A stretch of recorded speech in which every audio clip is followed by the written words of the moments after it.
Welcome back to the Angry Man Podcast with Jason and Greg. So as many of you know, Jason and I, we love to do a little bit of research. In this particular case, Jason did some research and he threw the alley-oop to me and I caught it and brought it on home. So I want to share with you guys what we just learned in regards to Derrick James and Errol Spence. Now, we had heard about the split between Derrick James and Errol Spence, but nobody had actually confirmed it. Well, we're confirming it now through court records. So let me show you guys what we have been able to find. So now, Jay, I am sharing my screen. And as you guys can see, I have Mr. Derrick James' name up here in this particular box. I am at the Dallas County, Texas court portals, Dallas County. And I'm going to go ahead and check this little box right here. And I'm going to hit submit. And when I do that, Jay, records come up. Amazing. And as you scroll down, you'll see that there are two cases here with Derrick James' name attached to them. You see a case right here where it says party name is Derrick James, and you see a case here where party name is Errol Spence. What we're going to do is we're going to click on the one that says Errol Spence, because in this particular case, he is the one that is being sued. So as you can see here, this is the plaintiff, Derrick James, and the defendant, Errol Spence. So what is the lawsuit about, Jay? That's what's important, right? So let me go ahead and click on the original petition document, and then we're going to open that up, Jay. And as you can see, let me make this a little bit bigger so people can see it. So this is Derrick James suing Errol Spence. Guys, this is the detail, some salacious stuff, if you will, in terms of understanding exactly what's going on between the relationship of Errol Spence and Derrick James. So let me scroll through here because I want to get straight to the background, factual background. Let's read it. This may be a little bit long, but bear with me. This dispute arises out of oral and or written contracts between Mr. James and Mr. Spence. Pursuant to same, Mr. James, who trains professional boxers, agreed to provide training services to Mr. Spence, who is a professional boxer, in preparation for and during Mr. Spence's professional boxing matches. In exchange, Mr. Spence, who was once known as The Truth, agreed to pay Mr. James 10% of his guaranteed fight purse for work, labor, and or services provided by Mr. James. It is standard in the boxing industry that a fighter's purse includes a guaranteed amount for the actual prize fight that is typically paid by the promoter and a percentage of the pay-per-view revenue when the fighter's skill allows him to demand and negotiate such. The pay received from the pay-per-view revenue, which is typically paid by a pay-per-view provider, is commonly referred to as getting paid on the back end because the revenue is calculated after the fight and is based on a previously agreed upon percentage that the two fighters negotiate before the fight.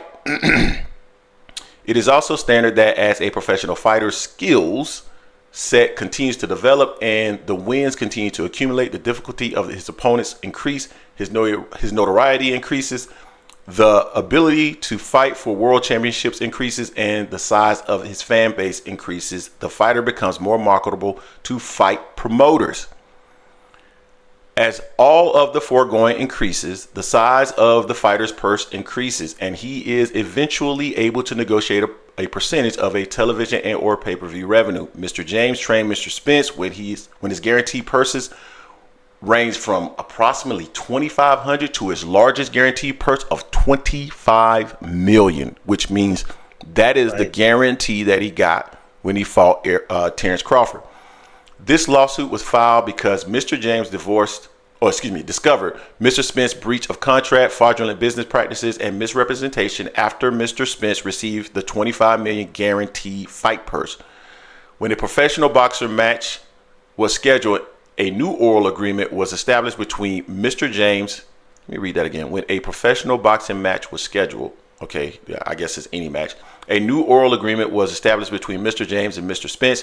Mr. James performed under the terms of the agreement by training Mr. Spence in preparation for each upcoming fight. He trusted that Mr. Spence was also performing under the terms of the agreement and had no reason to doubt otherwise. At no time did Mr. James and Mr. Spence agree to change the terms of the agreement. After each fight, Mr. Spence delivered payment to Mr. James, and Mr. James presumed he was being compensated pursuant to the parties' agreement.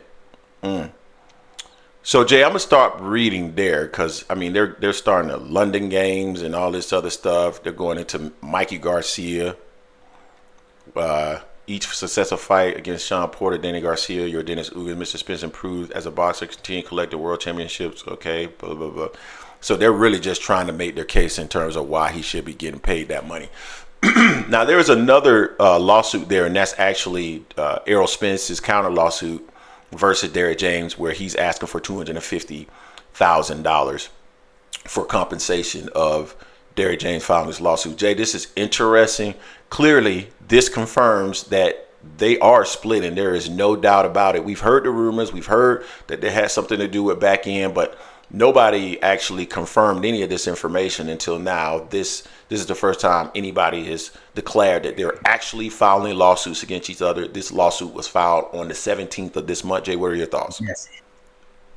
It's messy, man. It's messy and sad. It just as this lawsuit goes, we'll get more and more details of it, on both sides of it. It looks bad based on what you just read on Derrick James' side for Spence. From the little dings, he once called the truth, little jabs like that and everything. Now, if Derrick James signed a contract to only get said percentage of the front end, whatever you want to call it, and nothing on the back end, then that's on him for not doing a different contract, renegotiating his contract, unless beforehand he had been paid in good faith by Spence for some of the money in the back end. Again, you need to get everything in writing. If that is the case, it's nothing against Spence. Spence upheld the contract and gave him what he was supposed to get from the contract. Now, if it's outside of that, where Spence didn't give him that, and it was supposed to be on the back end, and that's foul on Spence. Spence dirty for that. But it's gonna take some time for all this little messy litigation to go through, and we'll find out more as more documents go on. Because I'm quite sure Spencer did a countersuit as well, trying to say that he didn't do anything wrong. Now the public have been crucifying Spencer and so he should have paid Derrick more. If it ain't in the contract, I don't have to. I could. It looks good. This guy's helped get me to being pretty much a unified champion at 147 all up until losing but I was almost undisputed. So he helped get me there. But if that's the contract, that's the contract. I don't have to give you anything more, anything less. Anything more, I'm just being out of kindness of my heart. Now, we know when more money, more problems. That's what we're getting at right now. Because if it was only $2,500 that he got for fighting Bud, we wouldn't really be hearing about this right now. Because it's not a big plot for him to get some of. But I'm not mad at Derrick for trying to see if he could get more of that money, because that's a lot of money that he helped build Spence to where he's at. But we had heard rumors how the relationship kind of soured anyway, but even before the Bud fight a little bit. So I heard that. We'll see. We'll see. I heard there was some people in the camp that weren't fond of Derrick James to begin with. We're not going to say who, but we had heard that for quite some time. So it's not surprising that things are ending in this manner. I don't necessarily have an opinion on it. It really depends on what the terms of the agreement was. Sounds like, based off of what I read from Spence, and I didn't read that one out loud, but it sounds like Spence is saying, hey, it was only based off of the contract or the guaranteed purse that I had. I don't even know if it was a guaranteed purse. Like the fighter, 10% of whatever the contract was before that, or something to that effect.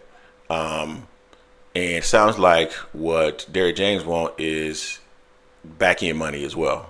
So yep. So we'll see. We'll see what ends up happening. I don't know how much Spence got from the back end, but it sounds like $25 million was guaranteed, and I'm assuming Derrick James got 10% of that, which would have been the $2.5 million. So we'll see what ends up happening. You guys tell us what you think in the comment section in regards to this. Derrick James, Errol Spence are both suing each other. Interesting stuff. The love is gone. The relationship, well, I won't say the love is gone, but the relationship is definitely over. So you let us know what you think. Don't forget to hate, like, comment, and subscribe. This is the Angry Man Podcast on Sports Media, and we are out.